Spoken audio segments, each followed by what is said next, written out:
Hello दोस्तों, हमारे channel में आपका स्वागत है। दोस्तों, अगर मैं आपसे ये कहूं कि हमारे ब्रह्मांड में किसी दूसरी जगह पर भी जीवन की संभावना है, तो आप में से बहुत से लोग मुझसे सहमत होंगे और मानते होंगे कि हाँ, ब्रह्मांड की कई गैलेक्सीज में एलियन लाइफ होने की बहुत संभावनाएं हैं। पर अगर मैं आपसे ये कहूं कि हमारे ब्रह्मांड जैसे हूबहू और भी कई ब्रह्मांड हैं जिन्हें हम देख नहीं सकते, तो आपको लगेगा कि मैं मजाक कर रहा हूँ। नहीं दोस्तों, मैं मजाक नहीं, मैं बात कर रहा हूँ मल्टीवर्स की। लेकिन इससे भी आगे क्या हो अगर आपको पता चले कि ऐसे भी ब्रह्मांड हैं जहाँ पर हमारी आकाशगंगा जैसी ही एक और आकाशगंगा, सूर्य, पृथ्वी और आप जैसा ही एक और प्रतिरूप है जो कि बिल्कुल आप ही की तरह दिखता है और जिसका जीवन भी आप ही के जैसा है। मैं बात कर रहा हूँ पैरेलल यूनिवर्स की, यानी कि समानांतर ब्रह्मांड की। तो आज की इस वीडियो में हम आपको पैरेलल यूनिवर्स क्या है, इससे जुड़ी कुछ रहस्यमयी और सच्ची घटनाएं और इससे जुड़े कुछ रोचक फैक्ट्स आपके सामने पेश करने वाले हैं। तो चलिए शुरू करते हैं।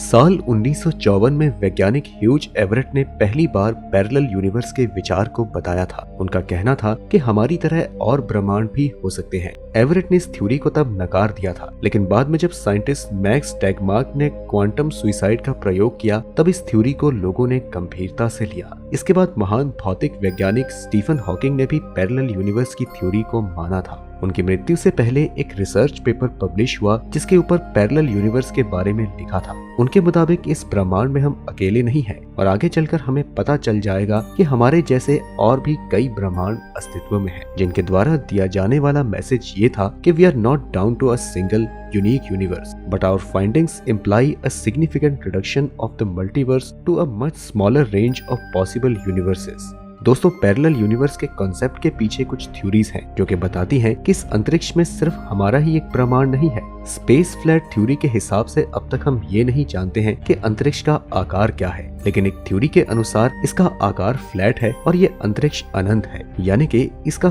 कोई अंत नहीं है। और अगर ये अंतरिक्ष अनंत है तो हमारे ब्रह्मांड की तरह और भी ब्रह्मांड होंगे जो हमारे ब्रह्मांड के बाद हो। इस ब्रह्मांड में भी हमारे ब्रह्मांड की तरह बहुत सी आकाशगंगाएं, ग्रह और तारे होंगे। और अगर ऐसा है तो ब्रह्मांड खुद को रिपीट करता है, यानी कि सतत ब्रह्मांड की रेखाएं होंगी। वहीं दोस्तों, bubble universe eternal inflation theory के अनुसार हमारा ब्रह्मांड एक बड़े बुलबुले के अंदर है। अंतरिक्ष में इस तरह के बहुत से बुलबुले हैं जिसके अंदर कई और ब्रह्मांड भी आए हुए हैं, जहां लॉ ऑफ फिजिक्स अलग होंगे। हमारी पृथ्वी पर कई ऐसी घटनाएं हुई हैं जो शायद इस बात का सबूत पेश करती हैं कि पैरेलल यूनिवर्स वाकई में मौजूद है।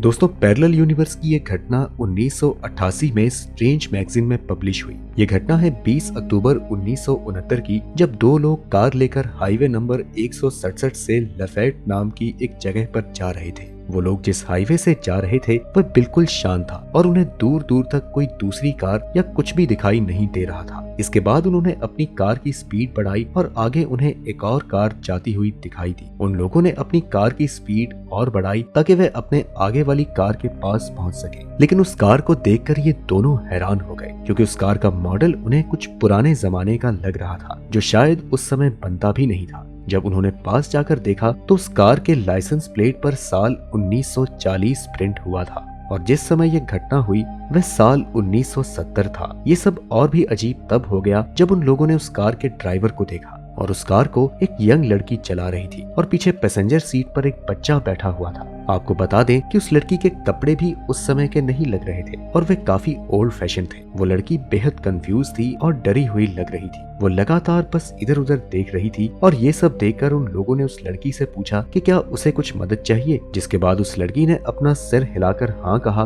और फिर उन लोगों से उस लड़की को अपनी कार साइड में रोकने को कहा। इस लड़की के कार साइड में रोकने के बाद उन लोगों ने अपनी कार को थोड़ा आगे जाकर रोका। फिर जैसे ही वे पीछे मुड़े तो उन्होंने देखा कि वो कार और वे दोनों लड़की और बच्चा वहाँ नहीं थे। ये देखकर उन्हें ऐसा लगा कि शायद उन्हें कोई धोखा हुआ है। पर ये चीज और भी अजीब तब हो गई जब पीछे से एक दूसरी कार के ड्राइवर ने गाड़ी रोककर ये पूछा कि वह पुराने मॉडल की कार कहाँ गायब हो गई। फिर ये सुनकर उन दोनों को यकीन हो गया कि उन्होंने जो देखा वह बिल्कुल सच था। तो दोस्तों, वो लड़की आखिर कौन थी? क्या वो वाकई में किसी पैरेलल यूनिवर्स में रहती है जहां अभी भी साल 1940 चल रहा है? और शायद वो गलती से हमारी दुनिया में प्रवेश कर चुकी थी, क्योंकि वह किसी ऐसी दुनिया में आ चुकी थी जिसे वह पहचान नहीं पा रही थी। खैर, इन कहानियों में कितनी सच्चाई है ये तो कोई नहीं बता सकता, लेकिन जिनके साथ ये घटना हुई है वो इसे सच मानते हैं। दोस्तों ये कहानी है जॉन टाइटर की, जो एक ऐसा इंसान है जिसका दावा है कि वो साल 2036 से आया है। 2 नवंबर साल 2000 में एक इंटरनेट डिस्कशन फोरम में जहां पर लोग आपस में बात करते हैं, उसमें एक नया सदस्य जुड़ा जिसका नाम था जॉन टाइटर, और उसने यहाँ पर एक पोस्ट किया। हेलो दोस्तों, मैं एक टाइम ट्रेवल यानी कि एक समय यात्री हूँ और मैं साल 2036 से आया हूँ और मैं साल 1975 में एक IBM 5100 कंप्यूटर लेने गया था क्योंकि साल 2036 में हमारी टीम को उसकी जरूरत थी। और 1975 से 2036 में वापस जाते समय मैं साल 2000 में रुक गया हूँ क्योंकि मुझे देखना है कि भूतकाल यानी कि पास्ट कैसा था, और Y2K नाम की एक कंप्यूटर प्रॉब्लम को भी मुझे देखना है। इस मैसेज ने पूरे इंटरनेट की दुनिया को हिलाकर रख दिया, लेकिन ज्यादातर लोग यही मानते थे कि ये कोई फेक प्रोफाइल वाला आदमी पब्लिसिटी और फेमस होने के लिए ऐसा कर रहा है। इसीलिए ज्यादातर लोगों ने इस बात को सीरियस नहीं लिया, पर उसके पोस्ट का रिप्लाई करते हुए बहुत से लोगों ने पूछा कि अगर आप सच बोल रहे हैं तो इसका सबूत दो। इसके बाद जो मैसेज उसने भेजा उससे सभी के होश उड़ गए। उसने अपने टाइम मशीन का डिजाइन पोस्ट किया और यहाँ तक कि उस टाइम मशीन की असली तस्वीरों को भी पोस्ट किया, जिसे देखकर सबके होश उड़ गए। किसी को भी समझ में नहीं आ रहा था कि ये क्या हो रहा है। जॉन टाइटर का कहना था कि वो साल 2036 में एक आर्मी जनरल है और उसके दादाजी IBM कंपनी में नौकरी करते थे और इसीलिए उनके कॉन्टैक्ट और उनकी जान पहचान IBM कंपनी में थी। और IBM कंपनी एक ऐसी चीज थी जो उसकी भविष्य के कंप्यूटर समस्या को सुलझा सकती थी। इसलिए वो टाइम मशीन की मदद से 1975 में वापस आ गया।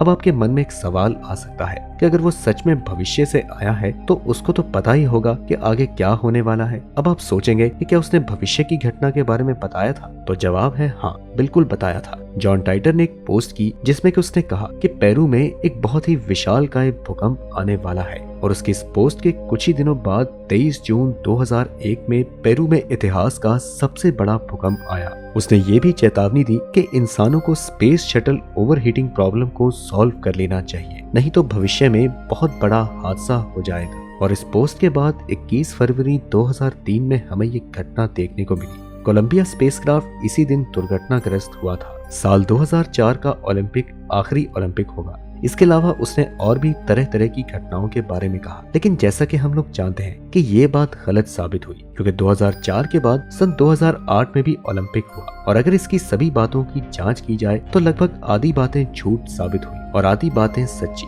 जॉन टाइटर के ऊपर एक किताब भी लिखी गई जिसका नाम था John Titor a time traveller still. 24 March 2001 को जॉन टाइटर ने अपना आखिरी पोस्ट किया, और इस पोस्ट के बाद उस अकाउंट से आज तक एक भी पोस्ट नहीं हुआ, जिसके बाद ये इंसान हमेशा के लिए रहस्य बनकर रह गया। वैसे आपको क्या लगता है, क्या ये शख्स वापस साल 2036 में जा चुका है?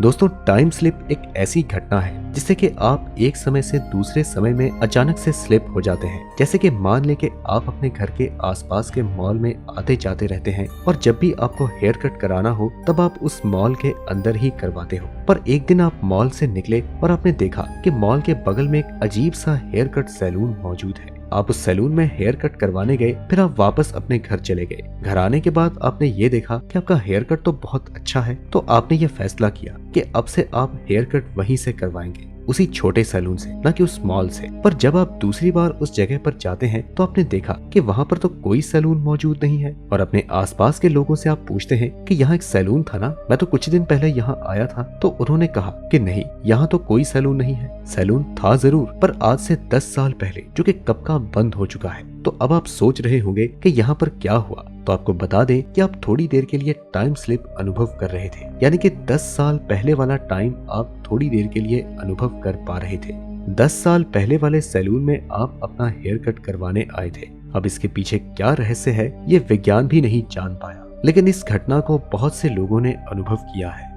साल 2006 में सीन नाम का एक चोर लिवरपूल इंग्लैंड की एक दुकान से चोरी करके भाग रहा था, और सिक्योरिटी गार्ड उसे पकड़ने की कोशिश कर रहे थे। भागते भागते अचानक से सीन के चेस्ट में दर्द हुआ और वह बेहोशी महसूस करने लगा। उसने अपने आप को संभाल लिया, पर नीचे झुके हुए पोज से जब उसने अपना मुंह ऊपर उठाया और आगे भागने लगा तो उसने देखा कि सब कुछ बदल चुका है। वहाँ सिक्योरिटी गार्ड गायब है और उसके आसपास के घर और रोड पूरी तरह से बदल चुके हैं, और लोग भी अजीबोगरीब किस्म के पुराने जमाने के कपड़े पहने हुए हैं। फिर उसने दौड़ के एक न्यूज़पेपर के ऊपर एक तारीख देखी और उसने देखा कि ये 1967 है, यानी कि 2006 से 1967, यानी कि वो 39 साल पीछे के समय में आ चुका था। और जो गार्ड उसका पीछा कर रहा था उसने ये बताया कि रोड के बीच में ही वो इंसान अचानक से गायब हो गया जब वो उसका पीछा कर रहा था। ऐसी घटनाएं बहुत से लोगों ने अनुभव की है। तो थ्योरी ये कहती है कि वो साल 2006 से टाइम स्लिप के चलते ही 1967 से गलती से चला गया और लकीली वो वहाँ 1967 में बेहोश हो गया, क्योंकि जब उसको होश आया तो वह वापस से 2006 में ही था। और वो सिक्योरिटी गार्ड और सीन दोनों कंफ्यूज थे कि आखिर उन लोगों के साथ हुआ क्या।